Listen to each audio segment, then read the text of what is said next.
Hello everybody, I am the Fluffy Sassquatch and welcome back to Shadowrun Hong Kong. Last time we did some feng shui detecting and we made our way inside of the Lotus base. And now we're here to explore. Let's hope we get into some fights. I want to do some combat.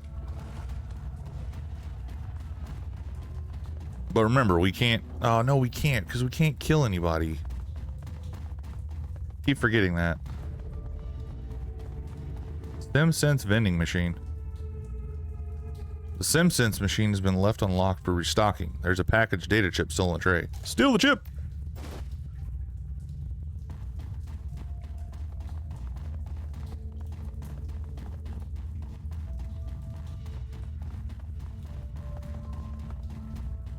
Is there a way to get into this area? Or is this just closed, period? It's just closed. Alright. I gotta remember to save a lot. Alright. Speaking of which, save game. The door has been sealed with a factory fresh maglock. A high-set keypad has been set into the frame. Keypad awaits your input. Oh, goodness. Mission items.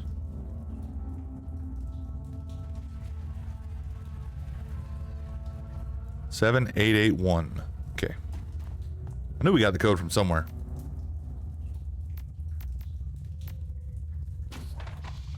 The door unlocks. Sweet. Are you the guy we're here to talk to? Strangler Bow. A large man in his 50s stands waiting. His heavily tattooed arms held in a fighter's stance. His bone structure is heavy. Corded muscles stands out on his arms and chest. In his youth, he must have been enormous. He doesn't talk so much as emit a low rumble. I don't know how you got in here, but you've got my attention. Okay, a candygram for Strangler Bow. Much love, kindly Cheng. You're funny. His eyes get a stony look. I don't do funny. Do you have some sort of message from Cheng? I can't wait to hear you mangle it. You speak Cantonese so well. He chuckles to himself. But before I hear it, I have a little message for her too. You tell kindly Cheng that her operations are done in the walled city. Strangler Bow has given himself a promotion. And tell her that if she sends any more errand boys to visit him with another message, Strangler Bow is going to send them back in a box. You think you can tell her that, errand boy? Should I write it down for you in English? Hold out the data stick. Just slot the stick, listen to the message, and I'll be gone, okay? I don't get to hear you butcher the message. I'm sad. He grabs a small plastic drive from your hand, slots it into his Shrid player. Kindly Cheng stands erect, speaks directly to the camera. Mr. Bao, as everyone knows, you are a man of swift action. I respect that, and because of that respect, we'll get right to the point. I know where your money is coming from. I know that you have friends working for straw sandals like myself. They have been siphoning funds from their organizations. I know about the noodle shop that you laundered the money through. I've tasted their broth and found it wanting. The old woman becomes filthy hard. Ugh. You have been stealing from the Yellow Lotus, glorifying yourself with revenue that we have earned, and I have files to prove it. Bao's eyes widen as files begin to flit across the screen. Receipts, bank reports, personal communications between himself and his men. Kindly Cheng continues speaking, smooth and casual. Now, in light of our recent conflict, you might be wondering why I am keeping this information to myself. Why I haven't exposed you so you could be dragged from your lotus den by the balls and slowly roasted on a rotisserie spit. In truth, I respect your ambition. You have a lot to learn about candor and loyalty, but I believe that you still have value. I'm still willing to work with you. However, in order for that to happen, we need to come to an understanding about the nature of our partnership. Kindly Cheng steps forward, fills the screen. I own you, Bao. You and all your men, you are my fucking playthings. Dolls to twist and pose as I see fit. I am in this position because I am far better at this than you, and it's time that you learned it. Accept what I am telling you and we can get back to business. Prosper together. But if you continue a little rebellion, I will mail tiny pieces of you to your children and take their picture as they open the package. She produces one of her thin black cigars, lights it, holds the smoke a long time. You have 24 hours to return to the fold. If you aren't here licking my heels by then, the information will be released and you will become food for fish. Your choice, Bao, 24 hours. The message winks out. Strangler Bao turns away from the screen slowly. His skin is ashen. Get out. He pauses, casts his eyes to the floor. And tell Mrs. Sheng to expect me at Swift Winds tomorrow. He stands up straight. Tomorrow morning. It was a pleasure meeting you, Mr. Bao. Go. Just go. Well, that was easy. And we didn't have to kill anybody. Look at that.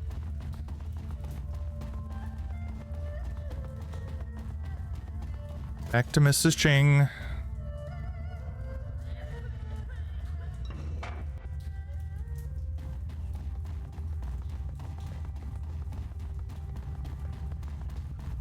Yeah. Return to Howie. Wu holds up his hand for everyone to stop. Turns to the two of you and hooks his thumbs in his belt. Well, that was a thing. Never thought I'd be shuttling messages between criminals in a Hong Kong syndicate. Can't imagine what Raymond would have wanted in the walled city. This place just feels wrong. No kidding. There's something off about it. This place makes you feel like your life has no value. There's just no point to anything. He sighs and looks at your companion. Great life you have here, runner. Isabel ignores the barb. She's too pleased. I can't believe it. We actually delivered Auntie's message without anyone dying. I've had enough of triads. Let's get out of this pit. I'm with you, Gun Show. I don't need to see this place ever again. Gun Show? Seriously? Wu's goggles point down at Isabel. That's not gonna stick, is it? Yeah, it's gonna stick, Gun Show. Howie, it's hard to shake off the walled city. Its gravity clings to you as if wretchedness itself had grown tentacles. The sounds of suffering subside, but their echoes still thrum your insides. Oh, excuse me. Isabel walks quickly, regularly checking over her shoulder as if expecting a pursuit from the buildings themselves. She hugs her cyberdeck to her chest as if protecting a small child. Wu pauses a moment and breathes a sigh of relief when he finally reaches the streets. But returning to Haoi isn't like coming home. Suspicious looks and closed mouths accent unsmiling faces that billboard a universal message. You don't belong here. Time to report back to Kindly Ching and inform her that the message has been delivered. Get this business over with. Get your sin burned. Get on to the next step, whatever that is. You leave the city of darkness behind. Head to the Mahjong parlor and a date with a crime lord.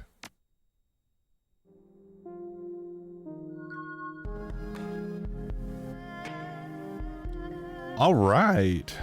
Cool. Large X fashioned from overlapping strips of peeling duct tape.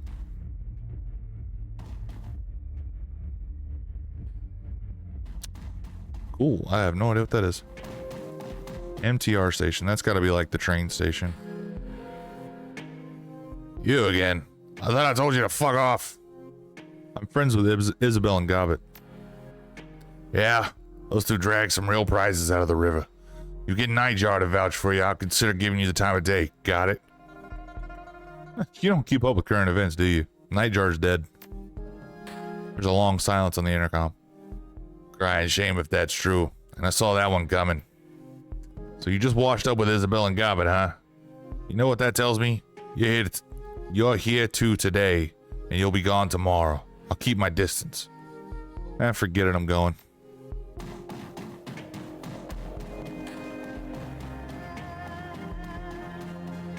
All right. I wonder what's next. I wonder what, like, burning your sin out actually entails. Like, does it hurt? Or is it just like, okay, get rid of this? Ooh, spider shin. The monk proprietor of this stall regards you with... Oh my goodness, I can't read today. The monk proprietor of this stall regards you coldly as you approach. Before you can even utter a word, you're interrupted. Nothing for sale here, not for you. You want to buy something, you kindly Chen to vouch for you first. Until then, screw off. Well, everybody here is just absolutely lovely. Oh my goodness, 5 stars.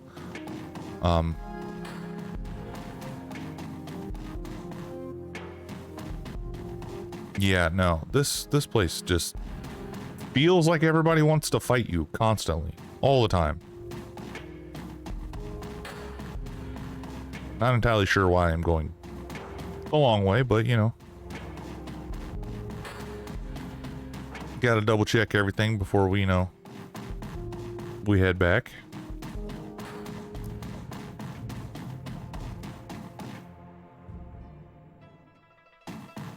Miss Chang! Kindly Cheng watches you closely as you walk across the mahjong parlor. As you approach, her lieutenant leans in, brings her mouth close to the triad boss's ear. Cheng smiles and nods, her eyes never leaving you. Oof. There's a twinkle in the straw sandal's eye. I've heard from Bao. He got my message very clearly. And I understand that there were no casualties created during your little delivery run. I am pleased and surprised. Isabel did a great job of guiding us. A wry grin. Did she? Good to know. My message was delivered and Strangler Bao is back in the fold, earning for me. As far as I'm concerned, our transaction is complete. While you were gone, I set the wheels in motion to wipe your identities. She pulls out her PDA, stabs a button with an lacquered fingernail. The order has been sent. Congratulations, you are now sinless, shadow people. Wu exhales heavily. His eyes remain focused straight ahead, but his shoulders sag. Well, I guess that's done. Yeah, I guess so, but I'm not. Wu pulls himself up to his full height. Whoever gave the kill order on Carter also forced us to give up our identities and took Raymond. Wu sets his jaw firm. That's all I can think about. Finding who did this. Finding Ray. Kindly Cheng holds up a hand. While I was working to get your sins burned, I also had my network look into Raymond Black's disappearance. She rests her PDA on the mahjong table facing you. The triad boss's tongue slips from her mouth as she looks over the top, hunting for the right button on its upside-down interface. She finds it and looks up at you again. I have news to share with you, my darlings. The kind you won't like. Raymond Black is dead. She taps the button and a recorded newscast appears on the screen.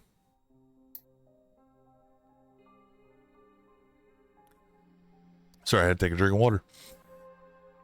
Raymond's photograph appears on the screen behind a reporter standing on the docks in Victoria Harbor. It's a picture you've seen before. A professional portrait taken for a press release about a youth center he was opening in the Redmond Barrens. Under Raymond's photo are the words, Seattle man killed. Another shooting involving the police department. A Seattle community organizer and industrial engineer was apparently shot and killed while resisting arrest at Victoria Harbor last night. HKPF police report that the UCAS man, Raymond Black, was behaving erratically and would not respond to police orders to surrender. No additional information regarding Black or why he was traveling to Hong Kong are available. Police have stated that due to this shooting's proximity to last night's shootout with the White Star, the investigation must remain confidential and no other details are being revealed at this time. Kindly Ching taps the button again and the video closes. Wu puts his hands to his face.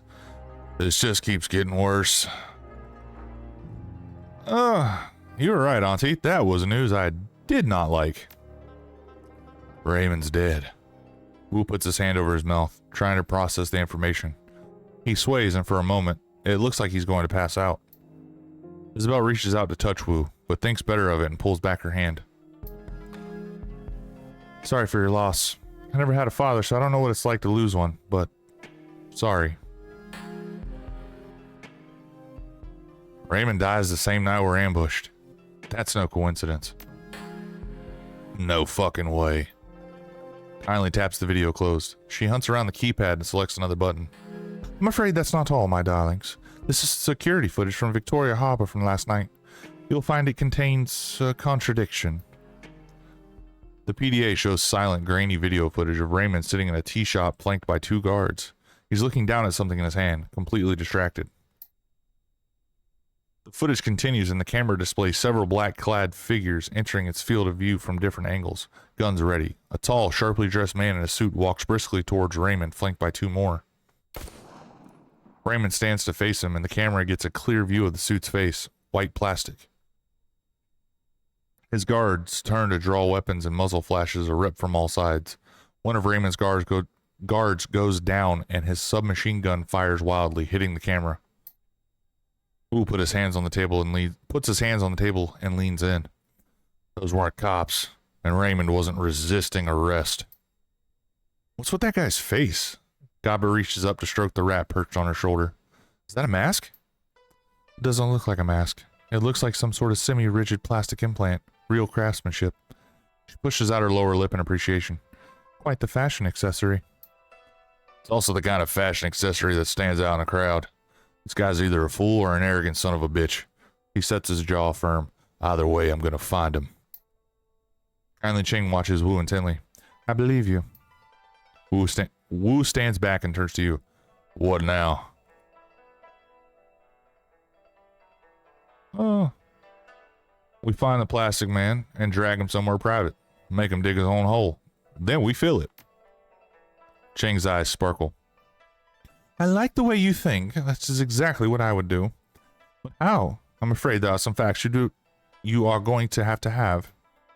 She puts on a grey face. You are alone in this country. No network, no money, no identity. I can protect you from the police, but how would you go about discovering what happened to Raymond without me? How would you survive? Kindly wipes her hand across the stack of tiles, spreading the ivory-colored pieces across the table. Had a very long night, my sweets. Very long. And frankly, you all look like shit. Rest now. I promise you safety in my town for the night. We'll talk about the plastic-faced man tomorrow. Kindly gestures to Gobbet and Isabel.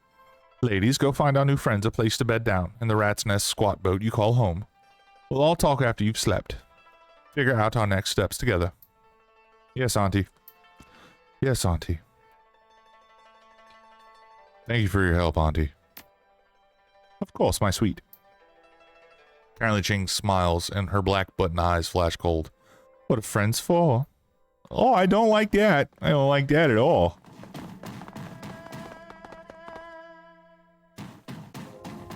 Alright, well, let's go sleep on a boat. Why she gotta be so mean about, like, their sleeping arrangements, though? Let me save just in case I accidentally get stuck.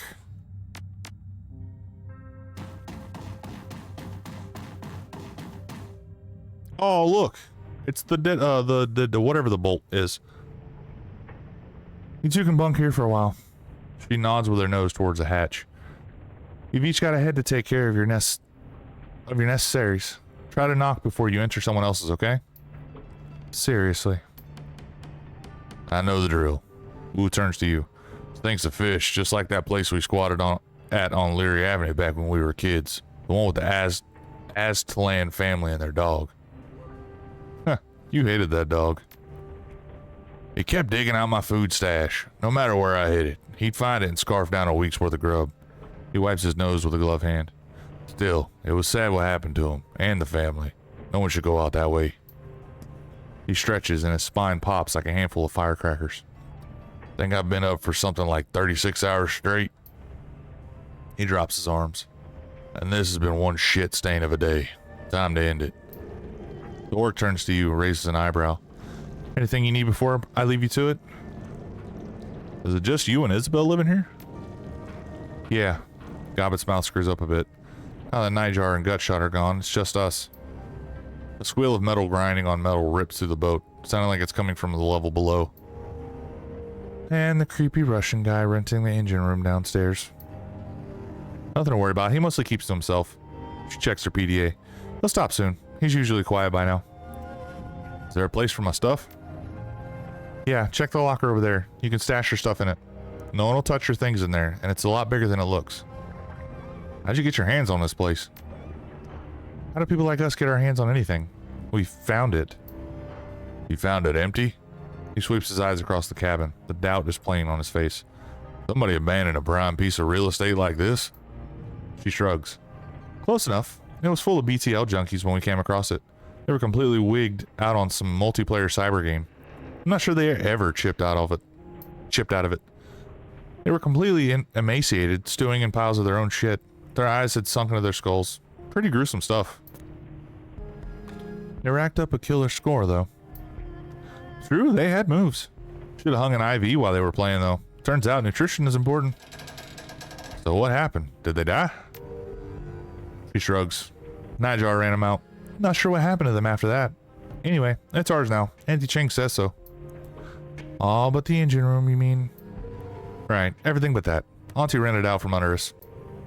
That must have pissed you off. She shrugs.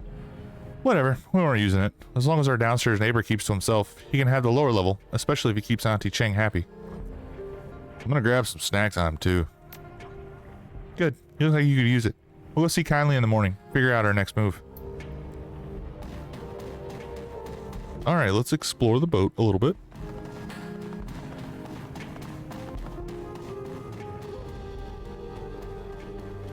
This my room? Yeah, it's my room. Got anything in the stash? No, I don't. I have nothing. Can I? Okay. I have to hit the confirm button, which is weird.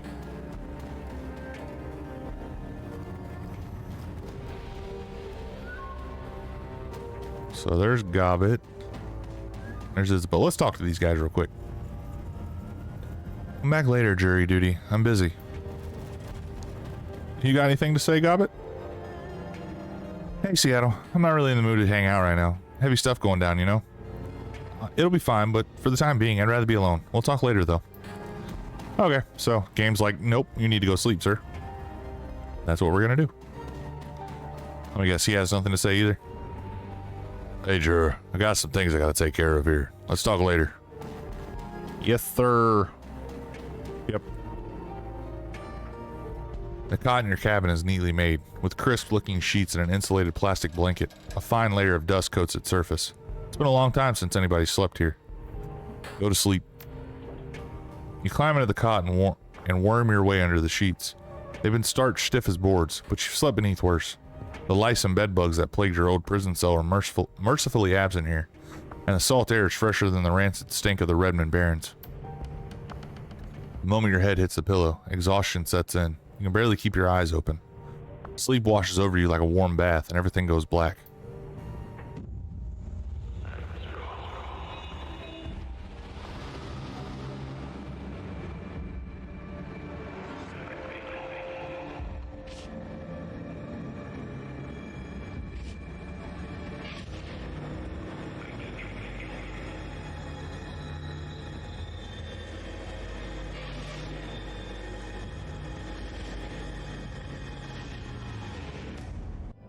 Yeah, that's just not creepy as hell.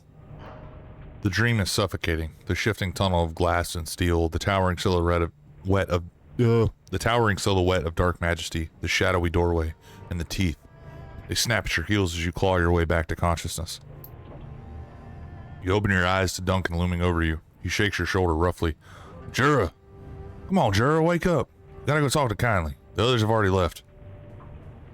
Was I drooling? He lets go of your shoulder and smirks. You were sucking your thumb pretty hard. Oh, I miss my blankie. He looks around the room. Yeah, I miss a lot of things. Then he cocks a thumb at the hatch. Gotta go. Been trying to wake you for a while now. You were thrashing around in your sleep. Oh, thanks. Let's get going. Oh, we don't want to keep a mob boss waiting. My thinking too. I'm good to go. From the expression on his face, he doesn't look too good to go. Did you get some rest? He reaches up and rubs the back of his neck. Enough, I guess. His fingers hit a knot. He winces. I didn't sleep well last night. Bad dream. Me too. Guess that's why I was thrashing. Guess so. Not surprised we both had nightmares, though. He stretches his shoulders. Nothing's gone right since we stepped foot in this country. Think about it. That statement from the cops on the newscast could be fake. Ours was. And that surveillance footage, we never saw Raymond get shot. The camera was hit by stray gunfire. His passion is intense, but contained, focused. Raymond's alive, Jura. I know it. Oh. You make a good case, Officer Wu. He smiles. His teeth are white and straight and perfect. Should have been a detective instead of a headbuster, right? His smile fades. God, I feel like I'm 12 years old again, squatting on a stinking trawler. My partner's gone, Raymond's gone, hell, I'm gone. I don't even have a name anymore. Now I can't even go to sleep and hide from it all without having a nightmare. His jaw tightens and his teeth grind so loud you can hear it. What else is going to be taken away from me?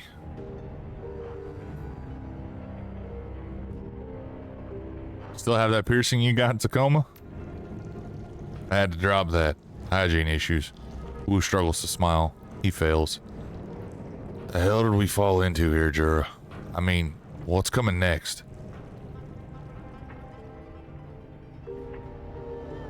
I don't know, but whatever it is, we'll deal. He drops his hands to his hip and takes a couple of deep breaths. That's right. That's right. It's like Ray always said. Shut up, Duncan, and let Jura do the talking. I don't remember Raymond saying that. He said it under his breath. A lot. Don't mess with me, man. You know I've got anger management issues. He checks his watch. But an Isabel left a while ago. We should get going too. See what that triad lady has to say. Aw, man. Good old Duncan.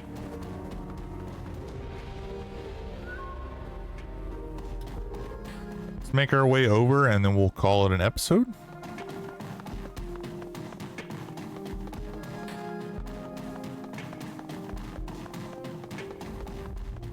I enjoy playing games like this and making Let's Plays out of them instead of, you know, just playing them by myself.